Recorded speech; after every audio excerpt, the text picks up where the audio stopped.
né? Sendo que hoje é a aula do dia 17 de abril. Vamos continuar trabalhando igualdades, sendo realizada as páginas 38 e 39, ok? Nós vamos realizar junto algumas de vocês vão ter um tempinho para fazer, né? Eu vou mandar vocês pausar o vídeo, mas a gente sempre vai tentar trabalhar daquele jeito que a gente faz, né? Eu explico uma, dou um tempo para vocês fazerem outra, e aí eu venho com a resposta, e aí eu explico outra. Mas a gente vai desenvolvendo, a gente vai compreendendo como é que a gente funciona mesmo, tá bom? Como é que funciona a nossa aula. Assim, antes da gente começar, né, eu queria falar para todos vocês, todos do 5º ano, tá bom? É uma turma assim, que mora realmente no meu coração, né? Ano passado foram os meus afilhados, esse ano não são, mas ainda moram no meu coração. E até por isso que eu acho que a gente tem tanta ligação, né? A gente já passou por algumas histórias juntos, mas assim, quero dizer para todos vocês que se cuidem, que fiquem em casa, por amor a si, por amor ao próximo, né? Todos nós nos importamos muito com vocês, estamos sentindo muito a falta de todos vocês. E nós estamos muito ansiosos para chegar o dia em que vai acontecer, vai sair uma notícia em que isso já se resolveu, e que todos nós podemos voltar às nossas atividades normais, podemos voltar à nossa aula, tá bom? A nossa alegria, que é sempre estar junto de vocês, tá bom? Então vamos começar a nossa aula, tá bom? Depois de um momento bem emotivo, a gente começa a nossa aula para dar uma acalmada, trabalhando em igualdade, tá bom?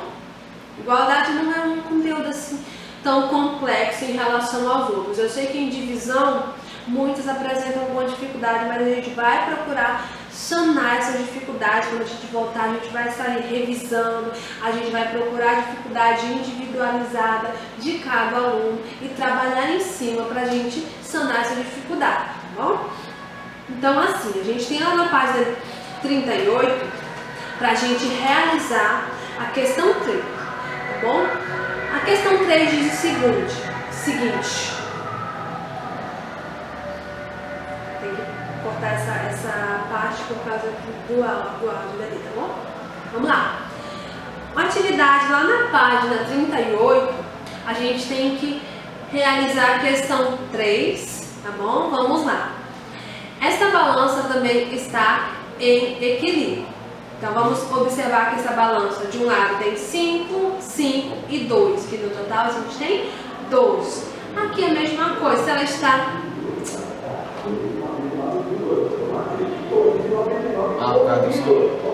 Já é a segunda vez que eu volto e falo para a câmera que está errado, que é bom voltar. Tá bom. Agora a gente tem aí na página 38 algumas atividades para a gente realizar sobre igualdade, tá bom? A questão 3 diz o seguinte: esta balança também está em equilíbrio. Então nós temos 5 kg, 5 kg e 2 kg, no total a gente tem 12. No prato direito nós temos 3 kg, 3 kg, 3 kg, 2 e 1 kg, ok? Que no total a gente vai continuar tendo 12. Se ela está em equilíbrio, tem 12 de um lado e tem 12 do outro.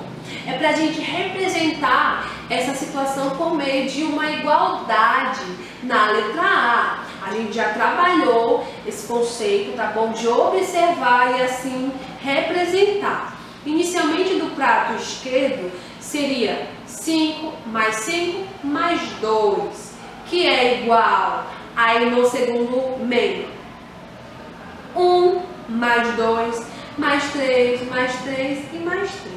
Ok? Tendo assim, nós temos 5 mais 5 mais 2, que nem eu falei, que é igual a 3 mais 3 mais 3, mais 2 e mais 1.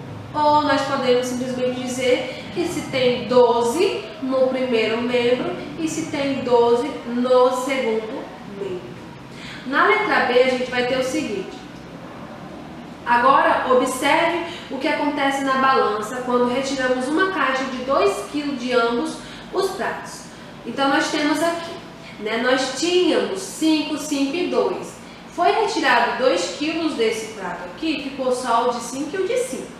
Aqui ainda não foi retirado, mas mais pra cá a gente vai ver que foi retirado, porque ficou 3, 3 e 1, ok? Aqui nós tínhamos 3, 3, 3, 2 e 1. E aqui a gente tirou esse 2, ficou só 3, 3 e 1. O pontinho está pedindo para a gente representar essa nova situação aqui, após a retirada de 2 quilos, tá bom? Por meio de uma igualdade. Então, nós vamos utilizar a igualdade da primeira situação e aí subtrair de ambos os membros 2, porque foi retirado 2 quilos, tá bom? Então, a gente vai ter dessa seguinte situação. 5 mais 5 mais 2, que é a primeira situação, foi tirado 2 do primeiro prato, do lado esquerdo, que é igual, nós tínhamos aqui, ó, 3 mais 3 mais 3 mais 2 mais 1. Isso aqui a gente traz entre parênteses e foi tirado 2 kg também do outro membro, que é o segundo membro. E aí a gente efetuando o que está dentro de parênteses. 5 mais 5 mais 2, a gente sabe que é 12, 12 menos 2, 10.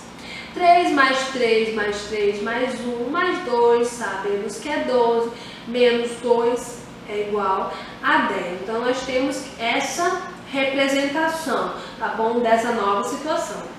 Ou nós temos também o 12, que nós tínhamos 12 de um lado e 12 do outro.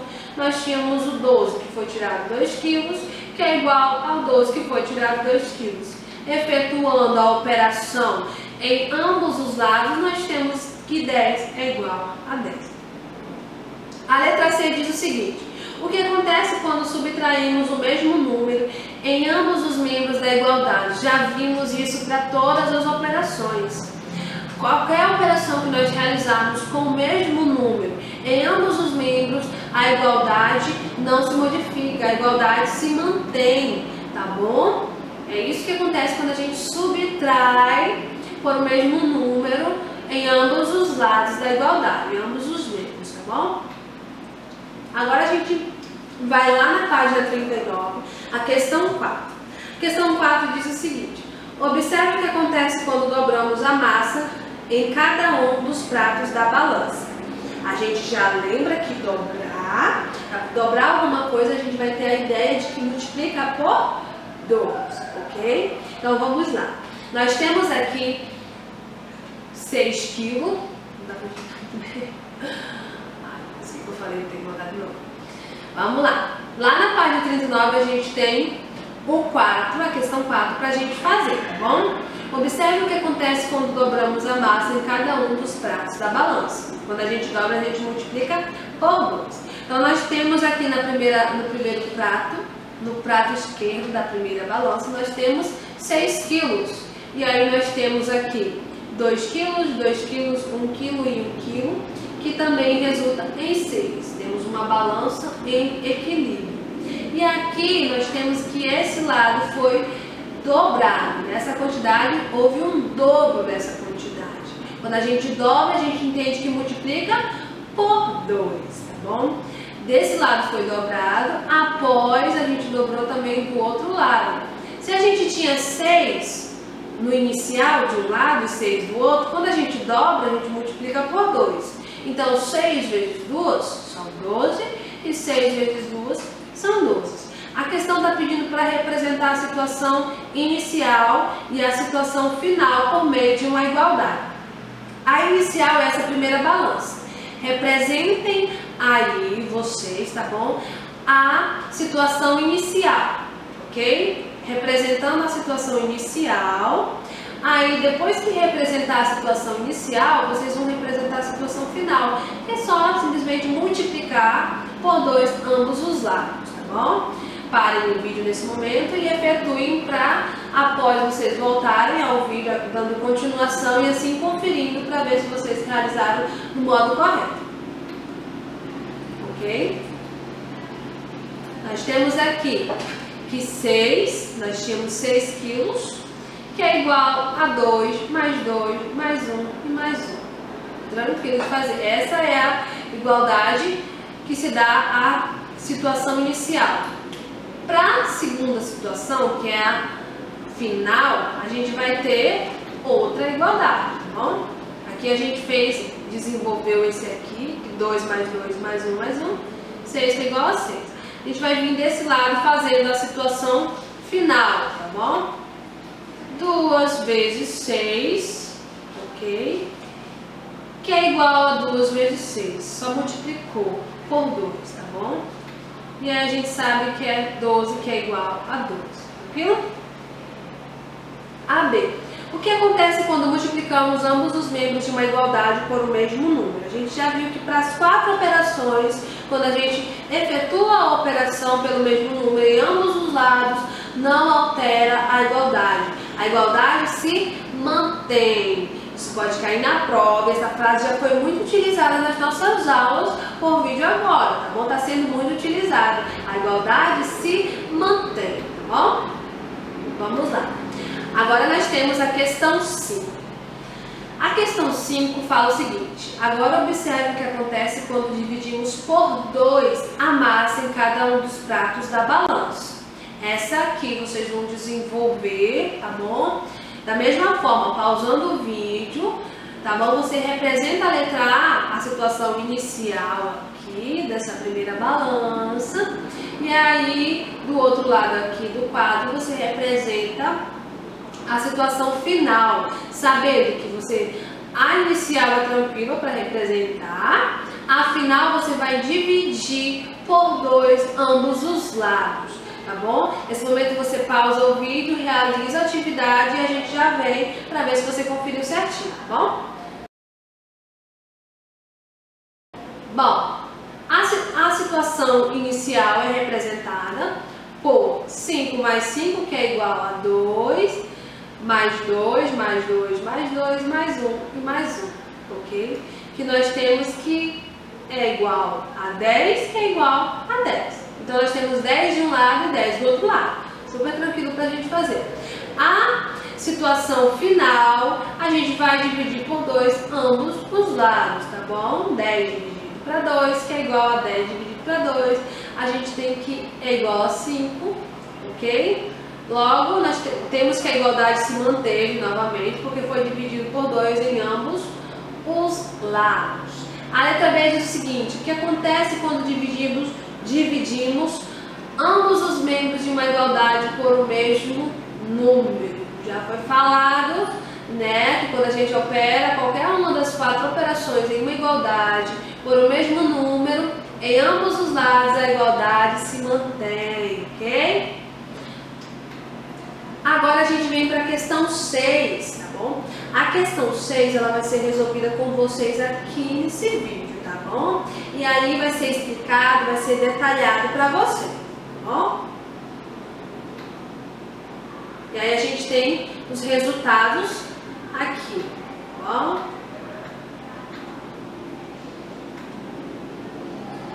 Ok, finalizando, a gente vai ter a tarefa de casa, tá bom? Na página 40 e 41, tá bom? Tarefa de casa nas páginas 40 e 41.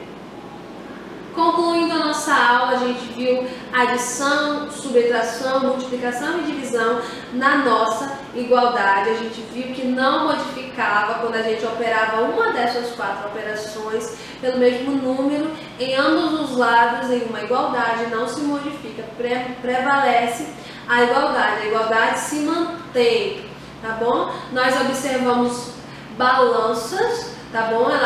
Que elas estavam em equilíbrio. E assim também nós realizamos igualdade através da observação dessas balanças, expressamos, tá, da forma matemática, e também nós descobrimos os números, que foi a última questão que nós realizamos, descoberta de números. Nós realizamos as descobertas de interrogações, quais seriam os números que estariam no lugar do ponto de interrogação, efetuando uma operação usando ainda o conteúdo de igualdade. Bom? Na próxima aula a gente vai continuar vendo igualdade, a gente vai corrigir a tarefa de casa, tá bom? e a gente vai continuar aplicando os conceitos das 4 operações, tá bom? Um conteúdo assim, a gente vai usar bastante exercício, o livro trouxe bastante exercício para a gente fazer, para a gente desenvolver também ele e assim compreender na prática realmente o que acontece com as 4 operações na igualdade, tá bom? E é isso, gente, estamos finalizando a nossa aula de hoje, tá bom? Peço que vocês continuem com todos os cuidados diários, tá bom? Para que a gente volte com saúde e com muita alegria, tá bom? Tchau, tchau!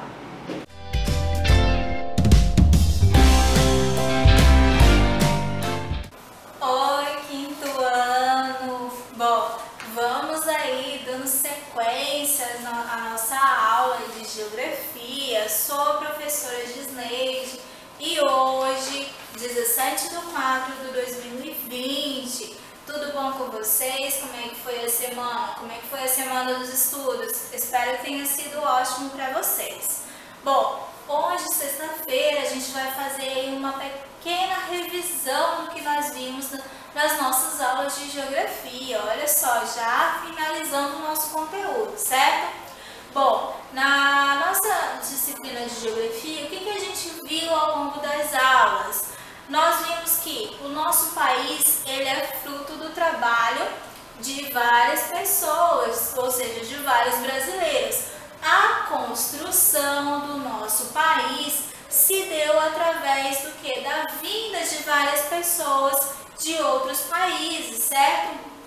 Mesmo assim, grande parte da população vive em situação de pobreza. Aí entra a referência sobre as desigualdades sociais. Lembra que eu falei para vocês sobre os tipos de desigualdades sociais? Deixei uma atividadezinha para casa para vocês, né? Acrescentarem outros tipos de desigualdades sociais.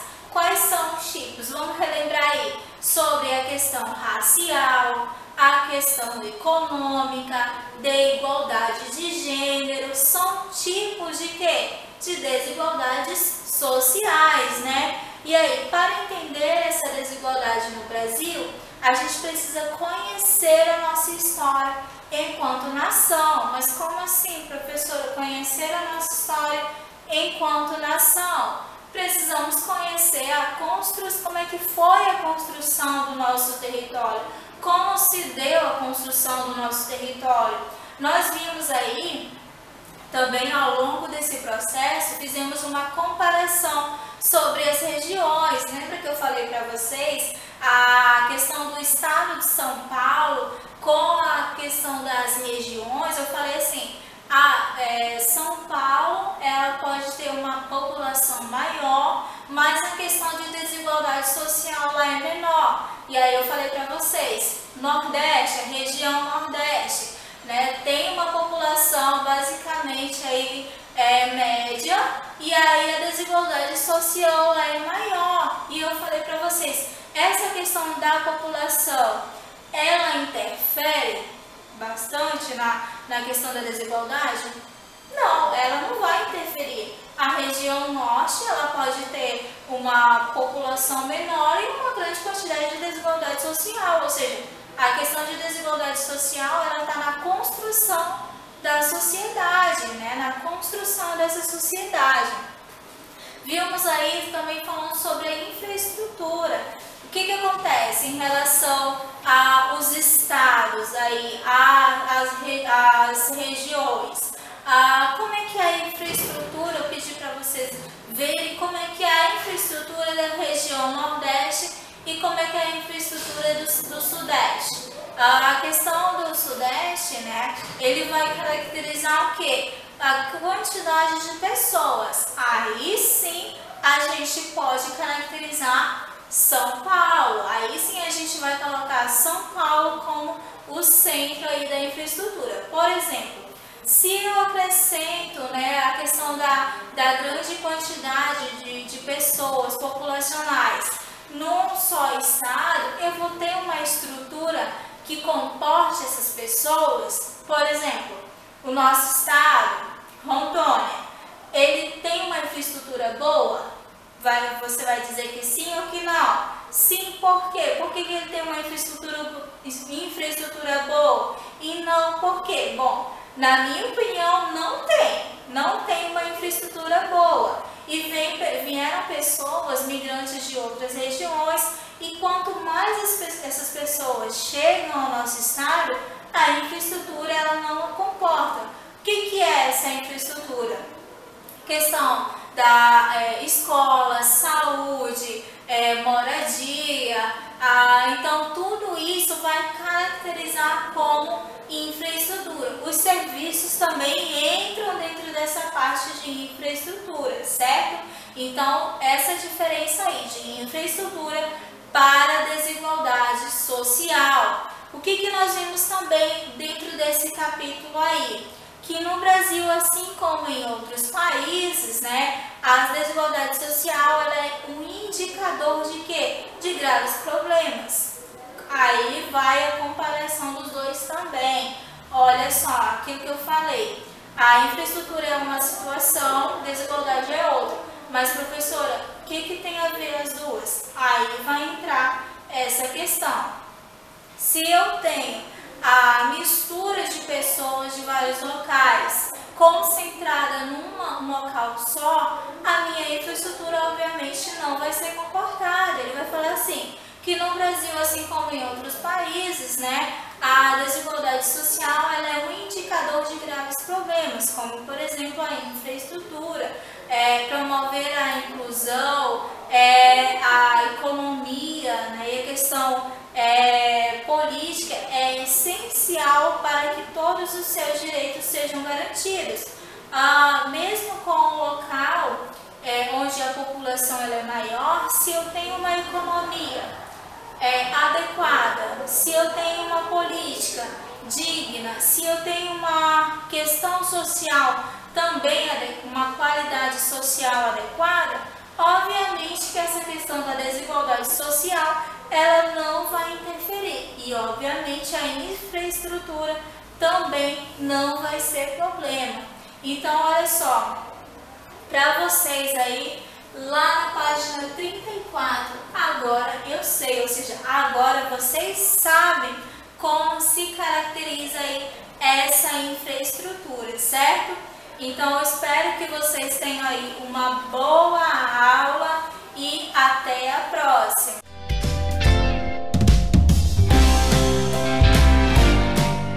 Olá, turma do quinto ano, tudo bem? Estava com saudade de vocês.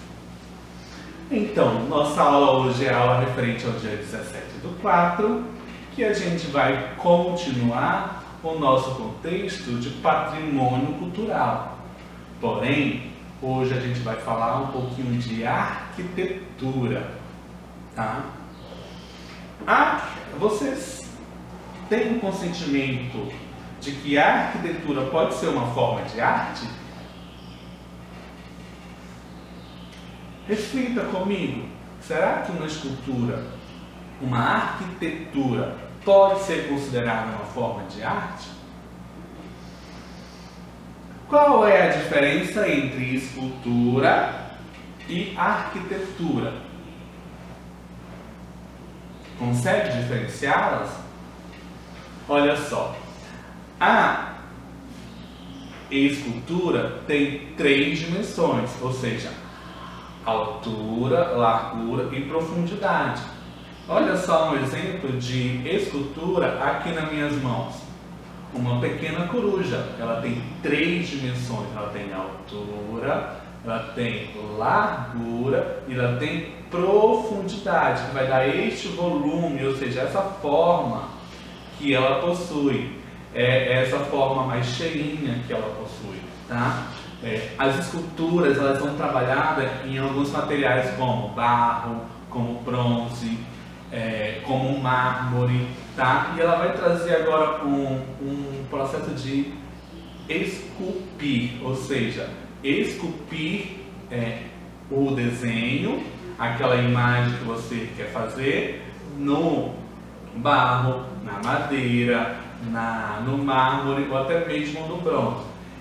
Essa pequena escultura que eu tenho na minha mão, ela é elaborada em gesso, ela foi esculpida em gesso. Porém, nós temos outras formas de trabalhar a escultura. Qual é a diferença agora de uma escultura para arquitetura.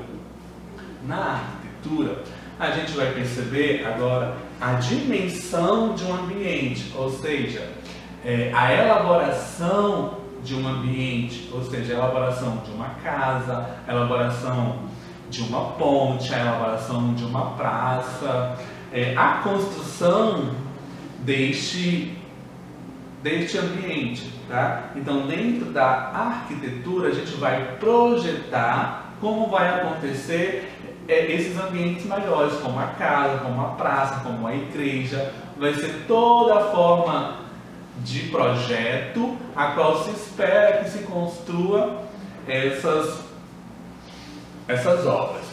E a gente voltando um pouquinho no contexto lá no Egito Antigo, nós podemos perceber que em forma de arquitetura, as pirâmides, lembra quando a gente falou lá de volta ao passado, lá bem longe, até mesmo lá dentro da pré-história? Sim, né? A gente avançando um pouquinho, a gente vai ver um pouquinho de arquitetura, que também é tombada como patrimônio cultural da humanidade, as pirâmides do Egito, tá? As pirâmides do Egito, por ser projetada, por ter uma grande dimensão de altura, largura e profundidade, ela também pode ser considerada, dentro de alguns pontos que é executado nessas pirâmides, uma escultura. A pirâmide em si, ela é um projeto arquitetônico, porém os elementos que é usado para decorar e para acompanhar essa escultura, essas pirâmides, são chamados esculturas. Aí no livro de artes de vocês, da página de número 17, nós temos aqui embaixo, olha só, acompanhe comigo, aqui embaixo um exemplo de uma arquitetura do Egito, tá? Uma pirâmide, olha só, um projeto arquitetônico, tá? Dessas pirâmides, que também tem algumas esculturas, olha só, uma escultura aqui no topo que nós temos, tá? E se a gente for adentrar dentro dessas obras arquitetônicas, a gente vai ver muitas esculturas ali dentro, certo? Muitas construções arquitetônicas são tombadas como patrimônio cultural da humanidade. É o caso das pirâmides de Gizé, lá no Egito, que esse exemplo que eu acabei de mostrar para vocês, aí da página 17, tá? Lá na página de número 18, a gente vai conseguir compreender que as pirâmides do Egito eram consideradas um monumento funerário. Por que o monumento funerário? Porque eles guardavam as pessoas que morriam, eles mumificavam e colocavam lá dentro das pirâmides. Era uma espécie de um cemitério que nós temos hoje, onde eles guardavam os mortos. Na verdade, eles não enterravam, eles guardavam os mortos em forma de múmia. Por isso que quando a gente volta na história do Egito, a gente fala muito de múmias, né? Eram lá que eles guardavam os seus mortos. Os antigos egípcios construíam imensas pirâmides que serviam de tumbas para os faraós, né? As pessoas que estavam no reinado, quando morriam, eles pegavam e guardavam essas pessoas aonde? Lá dentro da pirâmide. Faraó era considerado a maior autoridade do Egito Antigo. Por isso ele tinha esse privilégio de ser enterrado, ou seja, guardado em forma de múmia, ali dentro das pirâmides, né? E sempre nas pirâmides tinha uma esfinge. Esfinge é essa espécie de leão com corpo humano. Essa esfinge era considerada uma espécie de proteção daquela pirâmide. Por quê? Porque a cabeça do humano exige sabedoria e o corpo do leão tem a força. Então, esse símbolo de sabedoria e força eram o que eles colocavam em forma de escultura ali nas pirâmides, que é essas esfinges, para poder guardar aquelas pirâmides, para colocar susto e medo nas pessoas, para não adentrar e não querer roubar as múmias que eram enterradas ali dentro dessas pirâmides, tá? Então, as pirâmides do Egito Antigo, elas também são consideradas patrimônio cultural da humanidade, que foi tombada pela Unesco, e até hoje elas são preservadas e resguardadas para que elas permaneçam na nossa história, para que ela tenha esse longo período de tempo e que gerações e gerações conheçam como se ocorreu a história do Egito Antigo. Né? Então nós voltamos agora um pouquinho no tempo para falar um pouco da escultura e da arquitetura, trazendo esse exemplo do Egito Antigo. E hoje, o que a gente consegue perceber em nossa volta, em nosso caminho de casa para a escola, de projetos arquitetônicos? Consegue visualizar isso no nosso dia a dia? Será que o shopping, será que a praça, será que o supermercado ou uma biblioteca que a gente verifica aqui no nosso município, será que foi elaborada com um projeto arquitetônico? Reflita sobre isso. A gente consegue perceber algumas esculturas no nosso cotidiano, muito próximo da gente? Então, conseguimos sim. Dentro do nosso município, aqui, nós conseguimos perceber poucas esculturas, mas nós temos algumas esculturas nas praças, até mesmo no Palácio do Governo, a gente tem algumas esculturas dos nossos governantes, certo? Para contextualizar tudo isso que nós falamos na aula de hoje, você vai ficar com uma atividade aí na sua casa. Vamos aproveitar esse tempo que nós temos de pandemia para atualizar os nossos artifícios artísticos, tá? Você vai se inspirar nas esculturas lá do Egito Antigo, né? Como as esfinges que nós acabamos de falar na aula de hoje, e você vai construir uma obra de arte em forma de escultura, uma mini escultura em massa de modelar, pode ser em gesso, pode ser em argila, tá? A forma mais acessível que se encontrar para você, eu acredito que será a massinha de modelar, e você vai criar uma escultura se aproximando das esculturas que a gente encontrava no Egito Antigo, como as esfinges. A gente também pode elaborar uma pirâmide, tá? Ou até mesmo uma múmia. Use a sua criatividade para elaborar uma escultura para poder contextualizar essa aula de hoje, certo? Ou seja, uma pirâmide, uma esfinge, uma múmia, até mesmo a escultura de um faraó. Explore o Egito Antigo e transforme ele em uma obra de arte, e eu quero ver essa obra de arte assim que a gente voltar para a sala de aula, que eu estou ansioso para encontrar vocês novamente aqui. E essa é a nossa aula de hoje, a arquitetura, tá, do Egito Antigo, e que a gente vai aprofundar mais e mais isso na aula que vem. Posso contar com você na execução da atividade? É isso aí. Então aguardo você na aula que vem. Beijinhos e abraços e até mais.